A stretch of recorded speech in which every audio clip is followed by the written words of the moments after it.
Rodrigo, después de una primera vuelta convulsa, semanas de luchas en tribunales, ¿por qué República tomó la posición que tomó? A ver, Alejandro, yo creo que primero tenemos que tener claro de que la primera vuelta en particular, el día electoral, no fue convulso. Eso creo que es importante. Hay algunas regiones del país en donde sí. Lo que fue convulso fue previo a eso, ¿verdad? Todas estas candidaturas, sobre todo yo te diría que la última candidatura que sacaron a última hora, la de Carlos Pineda, generó movimientos electorales o movimientos en el electorado que nadie pudo prever. Y entonces tuvimos todos la sorpresa de que, bueno, el primer lugar de la elección la ganó el voto nulo, porque esa es la verdad. Tenemos que entender que realmente el primer lugar en la primera vuelta lo obtuvo el voto nulo, el segundo lugar Sandra Torres y el tercer lugar el Movimiento Semilla, Bernardo Arévalo. Y esto es importante entenderlo porque el electorado nos mandó un mensaje muy importante. ¿Cuál fue la posición nuestra? ¿Cuál fue la posición de República y la mía en lo personal? Y eso está en mis redes sociales y está pues realmente en todas las posturas que hemos hecho públicas. Fue defender el proceso electoral. ¿Y por qué defendimos el proceso electoral? Defendimos el proceso electoral porque el proceso electoral es sagrado para conservar la República.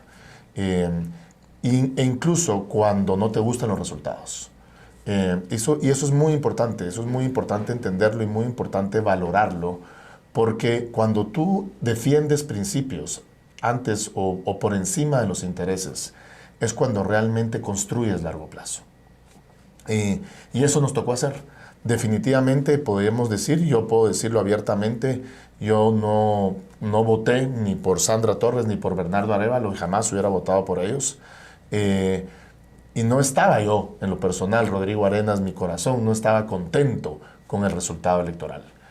Pero eso es exactamente una elección democrática, ¿verdad? La elección democrática funciona incluso cuando no estás contento con el resultado. ¿Y por qué es eso importante?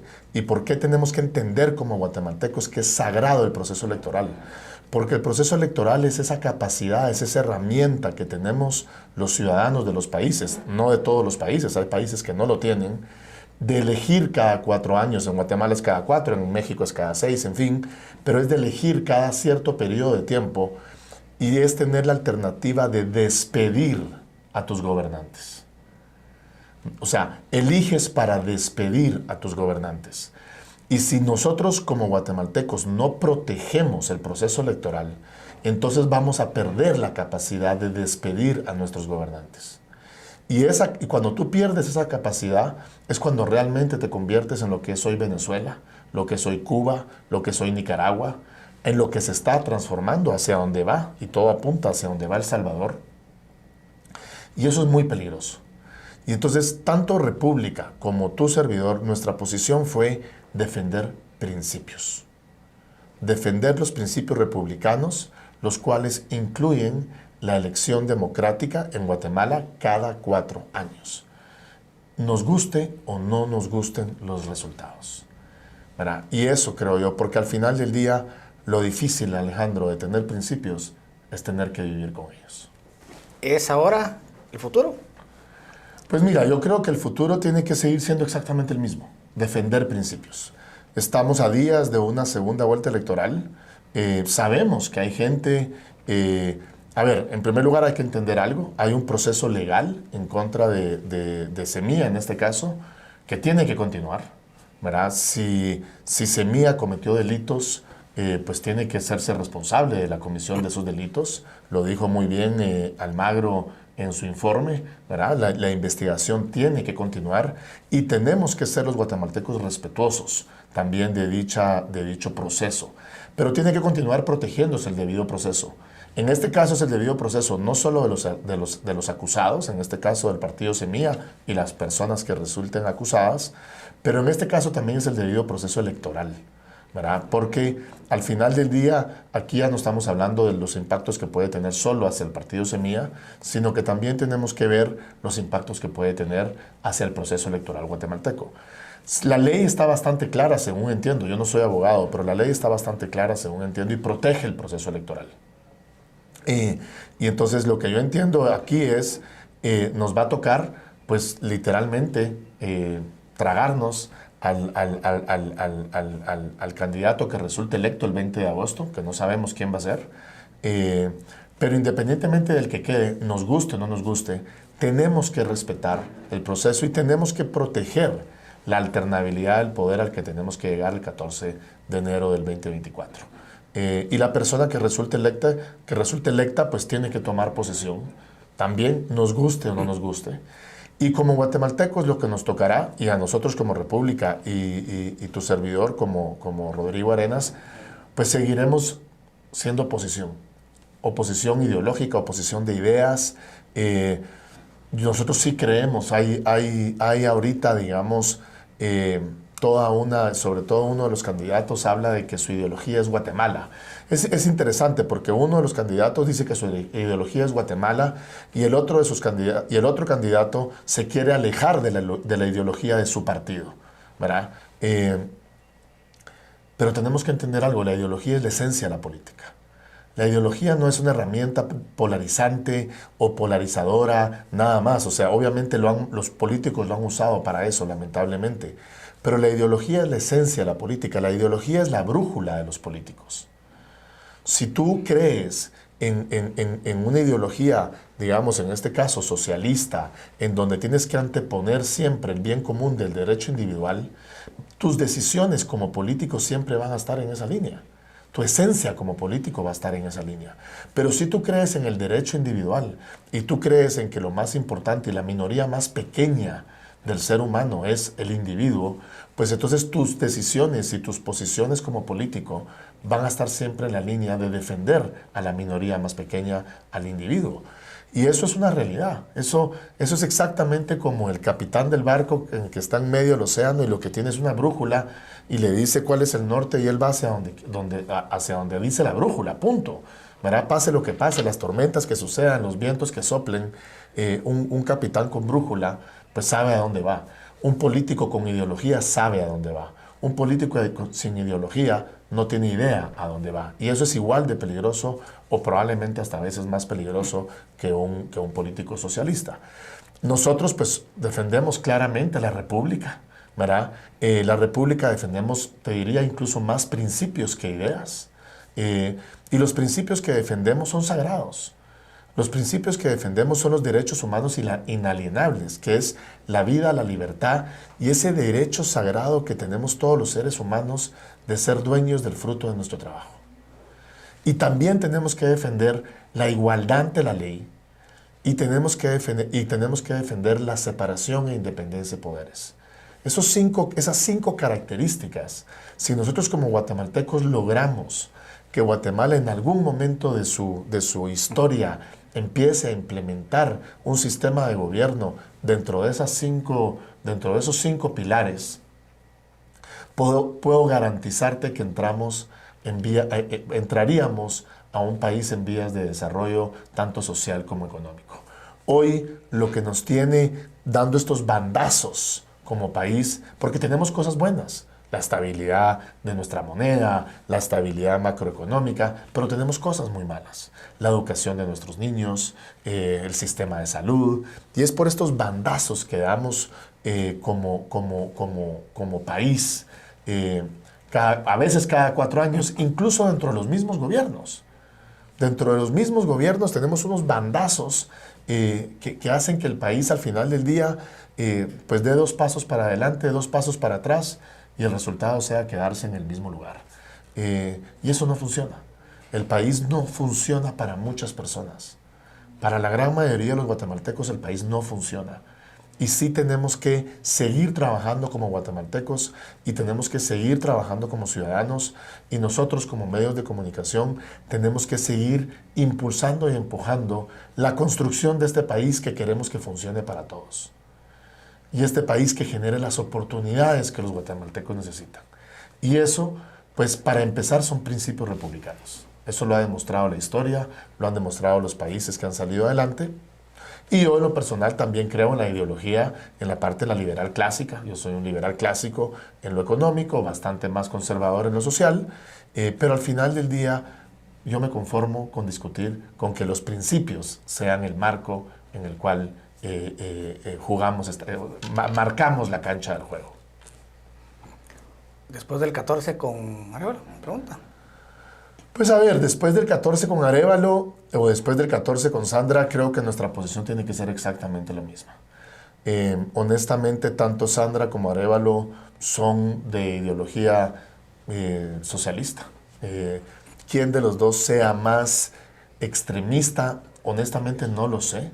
Hoy tenemos una Sandra con un discurso, pues obviamente sumamente incluso ya conservador, pero la Sandra que nosotros conocimos, la esencia de la Sandra Torre que nosotros conocimos, es la vicepresidenta de la Internacional Socialista, patrocinó literalmente el libro del socialismo, del socialismo del siglo XXI, en donde Orlando Blanco fue uno de los que ayudó en la financiación de ese libro, pues siendo él, creo que secretario de la Paz o estando miembro de CEPAS, no me recuerdo exactamente en cuál de todas las secretarías fue. Entonces yo no creo yo creo que al final del día la esencia de Sandra, y lo estamos hablando, hoy leí en la mañana otro tuit que ahora le va a dar 5,000 quetzales de bono a todos los jubilados, o sea, ya la multiplicación de todas las donaciones que va a hacer del Estado, no sé por cuántos miles de millones de quetzales van, y obviamente yo creo en el subsidio, yo creo en el modelo de subsidio, pero yo creo en el modelo de subsidio sostenible, no en regalar incluso lo que es imposible. Entonces ahí lo que estamos viendo desde mi punto de vista, o a lo que nos vamos a enfrentar, sería una gobernante que va a tratar de mantener su popularidad literalmente a puro regalo. Y eso es muy malo para una sociedad, muy malo para una sociedad. Y en el caso de Arévalo, pues él se ve como un líder socialdemócrata, te diría yo, él en lo particular pareciera una persona más centrada, una persona pareciera estar dentro de los principios republicanos, pero lamentablemente está rodeado de personas que nos han demostrado con claridad en los últimos 4 años, y la verdad es que él también. Yo dibujo una línea en los socialdemócratas y los convierto en socialistas cuando tú ves que el fin justifica los medios. Cuando tú ves que para ellos el fin justifica los medios, pasan de ser socialdemócratas a ser socialistas. Y de socialistas a comunistas, el paso ya es muy corto. ¿Y cómo te puedo decir yo que Bernardo Arévalo, para él el fin justifica los medios? Cuando yo lo escucho hablar a él con tanta vehemencia, con tanto positivismo de todo el equipo, de todo el grupo que están hoy prófugos en Estados Unidos, háblese Tel Maldana, Sandoval, González, etcétera, que son personas que cometieron delitos para lograr sus objetivos.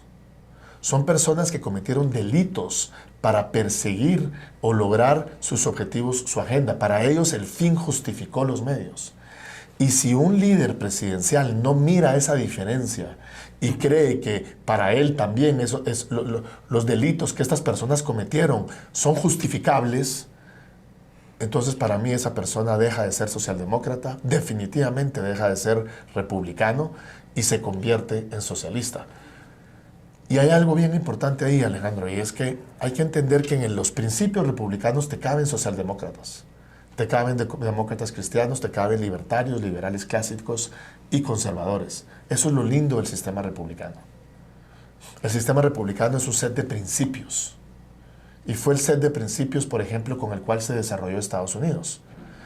Pero ese set de principios tiene un tema muy claro en los parámetros, y es el debido proceso, la igualdad ante la ley, el derecho individual. Y es que yo puedo ser socialdemócrata, yo puedo creer en la repartición de la riqueza, yo puedo creer en un montón de cosas que tú no crees, por ejemplo, porque tal vez tú eres conservador o liberal clásico. Pero si tú y yo creemos en que yo no te puedo meter a la cárcel a ti solo por ser mi enemigo político, y tú crees lo mismo conmigo, estamos dentro de una cancha marcada republicana. Ahora, si tú crees que porque yo soy tu enemigo ideológico y porque yo estoy en contra, digamos, de tus políticas de liberales clásicas económicas, entonces me puedes meter a la cárcel y me puedes violar uno de mis derechos inalienables como ser humano, que es la libertad, entonces dejas de ser republicano. Y eso es lo que yo estoy viendo hoy en un Bernardo Arévalo, cuando él habla con tanta fuerza de que va a regresar, ellos le dicen los exiliados, seamos honestos, es gente que cometió delitos. Es gente que cometió delitos. Entonces, no podemos desde ningún punto de vista permitir, porque al final del día, si el fin justifica los medios para una cosa, lo justifica para todas las cosas. Y ahí es donde pierdes todo tipo de derechos. Has hablado de principios a lo largo de la entrevista. A ver, definamos principios republicanos. Mira, los principios republicanos son...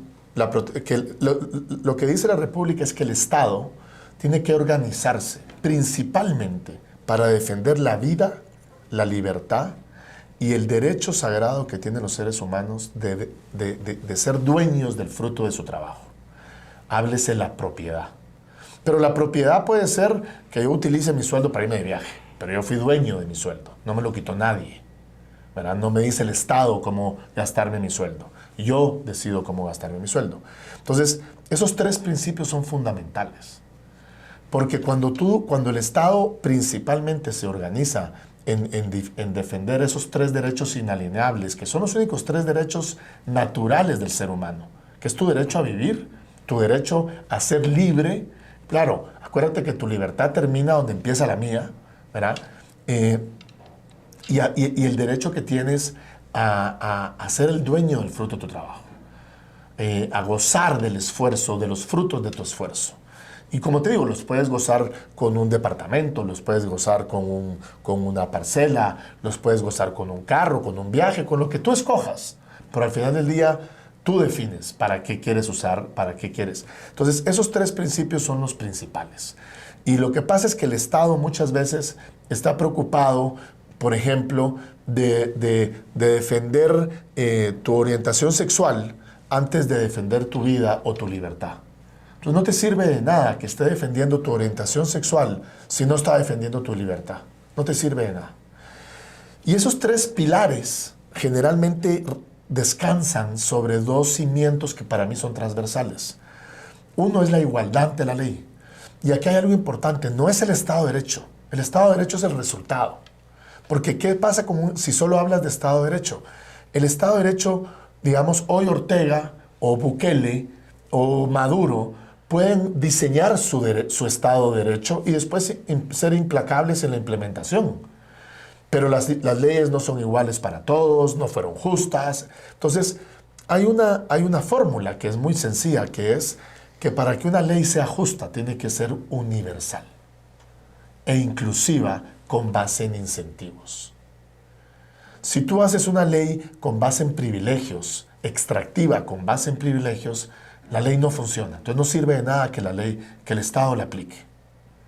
Entonces tú quieres tener igualdad ante la ley, tú quieres caminar a que todo tu sistema legislativo, a que todo tu sistema de leyes tengan como principio que son universales, inclusivas, con base en incentivos. Que usualmente si son universales son inclusivas. Lo que sí tienes que ver es que sean con base en incentivos en su aplicación. Y por último, tienes la separación e independencia de poderes. Ese es fundamental, porque en el momento en que pierdes la separación e independencia de poderes, entonces ya el individuo que está en el poder, que quedó ganando, se empieza a subir en un ladrillo y se empieza a marear. Si nos vamos para atrás, digamos, tuvimos en la época de la CICIG, tuvimos a dos personajes que se sintieron por encima de la ley, porque todo el sistema, digamos, del país estaba funcionando a su servicio. En un momento dado tenías incluso al Ejecutivo, al Legislativo y al Judicial funcionando para ellos, que era Iván Velázquez y Tel Maldana. Y entonces empezaron a marear y no hubo, y creyeron ellos que no iba a haber en ningún momento, digamos, responsabilidad de esos actos. Y últimamente lo que vimos fue que vimos personas, digamos, y lo digo abiertamente porque él se declaró vocero, un Jorge Valdizón, que sabemos que es parte de una estructura que hoy tiene mucho poder en el gobierno, que no querían perder esas estructuras de poder. Entonces, y lo que les gusta es que el Congreso, que las Cortes les respondan a su sistema. Lo vimos cuando vimos en un momento dado como Sandra Torres, Alejandro Sinibaldi y Manuel Valdizón tenían como un triángulo de poder eligiendo, y bueno, estaba también Roxana Valdetti, eligiendo cortes, eligiendo fiscal, todo, ¿verdad? Entonces, esa separación e independencia de poderes es lo que de alguna manera le dice a la persona que por poderosa que sea, no es tan poderosa. Yo pongo ejemplo de que Estados Unidos, el presidente de Estados Unidos, es el hombre más poderoso del mundo. Hace lo que se le da la gana en el resto del mundo, pero no en Estados Unidos. En Estados Unidos, la Corte Suprema de Justicia, el Congreso, pero sobre todo la Corte Suprema de Justicia, le dice al presidente de Estados Unidos de vez en cuando, usted aquí no es el hombre más poderoso. Aquí hay algo que se llama ley y usted no puede pasar encima de ella. Y eso es lo que quieres como sistema, porque eso es lo que te da a largo plazo como sistema. Entonces, esos principios que son los que lamentablemente nos ha costado tanto construir en Guatemala, los tenemos diseñados en la Constitución, porque nuestra Constitución es bastante republicana, no es puramente republicana, pero digamos que es bastante republicana, pero no hemos logrado implementarla en la vida real. Y de alguna manera lo que tenemos que construir como país es esa implementación de principios republicanos. Porque estoy seguro que cuando esas cinco características, llamémosle esos 3 pilares y esas dos bases transversales se cumplan, como ciudadanos, como guatemaltecos, vamos a poder hacer lo que queremos, que es perseguir nuestros sueños, perseguir nuestra felicidad. Como le dicen los gringos, a mí me encanta el pursuit of happiness, porque ya no te tienes que dedicar a nada más que perseguir, que trabajar todos los días por cumplir tus sueños. Hoy en Guatemala tienes que trabajar para cumplir tus sueños la mitad del día, pero la otra mitad del día para quitarte cachimbazos, para evitar golpes, para que no te metan a la cárcel injustamente, en fin, ¿verdad? Para un montón de cosas. Entonces te quitan mucha energía. Y yo creo que vamos a tener un país mucho más próspero y mucho más con realmente acceso universal a oportunidades, porque al final del día un sistema de estos lo que te genera es que empiezan a haber oportunidades para todos, que al final del día eso es lo que quieres. No es un tema de desigualdad, es un tema de acceso a oportunidades. Has defendido los principios republicanos en tu vida, como decís, pero también desde un medio de comunicación, dirigiendo un medio de comunicación. Contame esa experiencia. Mira, sí, la verdad es de que yo arranqué en este mundo en el 2009, con el asesinato de Rodrigo Rosenberg. Cuando me metí en este mundo de la política, que me meto realmente te diría yo, por ADN familiar, ¿verdad? Mi abuelo lo asesina a la guerrilla en el 75, mi padre lucha contra la guerrilla a costa de muchas cosas en los 80s. No me pude hacer el loco a lo que estábamos viendo venir, que era todo este tema del socialismo del siglo XXI. En ese momento arranco primero como activista. Eso es bien importante dejarlo claro. Yo arranco como activista, fundo con otros amigos el Movimiento Cívico Nacional y ahí descubrimos lo que es la República. Pero descubrimos la República porque empezamos con amigos a tratar de entender por qué es que no lográbamos salir del hoyo de este círculo vicioso cada 4 años. Y nos encontramos con el populismo. Y nos encontramos que, por ejemplo, en los últimos 10 años, te estoy hablando del 2010, o sea que del 2000 al 2010, habíamos sido gobernados en ese momento por 3 gobernantes, Portillo, Berché y Colón. Y lo que habíamos tenido era populismo de izquierda, bastante populismo de derecha, porque lo tengo que decir, y otra vez mucho populismo de izquierda. Y después tuvimos populismo de derecha, ¿verdad? 10 años después hemos tenido populismo de derecha. Y entonces ahí vimos, desde ese año, desde el 2010, 11, vimos que realmente la vacuna del populismo es la república. El populismo, como bien lo dijo Cayetana, es el arma de los mediocres. Porque el populismo es el que, le voy a hablar a los jubilados, les regalo dinero a los jubilados. Le voy a hablar a las mujeres, les regalo dinero a las mujeres. Le voy a hablar a los chaparros, les regalo dinero. Está todo es regalar, regalar, regalar. Y ese es el arma de los mediocres. Entonces, de alguna manera, lo que vimos nosotros es que la república es la vacuna del populismo. Y repito lo que te decía en la parte anterior, la república es ese sistema que realmente ha funcionado. Entonces, en el 2014, oficialmente, fundamos República. Y fundamos República con el objetivo, y se llama República por algo, con el objetivo de defender los valores republicanos. Y te digo algo, hoy 10 años después, 9 años después, estoy muy contento porque oigo a mucha gente hablar de república. Hace 10 años hablaban de democracia nada más. Y democracia, y la democracia por aquí, la democracia por allá. Y la democracia sin república no funciona. La república sin democracia puede funcionar, ¿verdad? Es un poco aristocrática, o sería un poco aristocrática, pero la democracia sin república definitivamente no funciona. Y entonces, hoy me tiene, la verdad te digo, me tiene muy contento porque hace 10 años nadie hablaba de república, todo el mundo hablaba de democracia. Hoy veo a mucha gente de derecha, muchos conservadores, muchos liberales clásicos, y veo también a gente de izquierda que todavía no te sé decir si son republicanos o no, porque a veces lo dicen, pero otras veces lo actúan de diferente manera, hablando de república. Pero lo importante es que ya estamos hablando de ellos, de eso. Y una persona que admiro mucho me decía, Rodrigo, cuando vos te canses de decir las cosas es cuando la gente lo está empezando a escuchar. Entonces, hoy te puedo decir 10 años después que República ha funcionado porque estamos hablando de República. Estamos hablando de República. Y para eso se hizo el medio. República se hizo para crear criterio republicano, para que los guatemaltecos entendamos lo que es la República. Porque si la entendemos, la podemos defender. Si no la entendemos, no la podemos defender. Y eso es lo que, digamos, te digo, nos pone en una clara posición de oposición los próximos 4 años contra cualquiera de los dos ganadores. Porque ninguno de los dos han dado muestras de ser republicanos. Ni ellos ni sus partidos. Entonces, pues, si no son republicanos, lo más seguro es que nos va a tocar ser un medio frontalmente de oposición. ¿Y entonces por qué vas a votar? ¿Por quién voy a votar?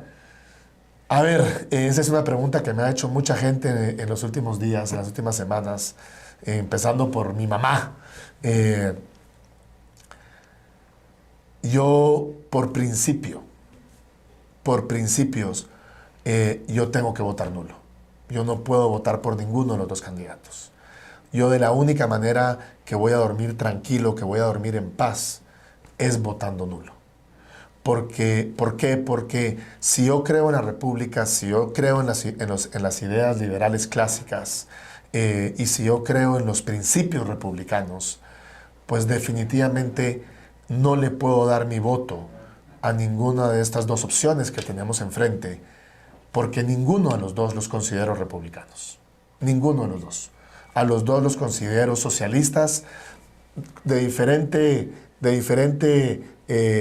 tono, si quieres verlo, pero los dos candidatos los veo como candidatos socialistas, por lo tanto me veo obligado a votar nulo.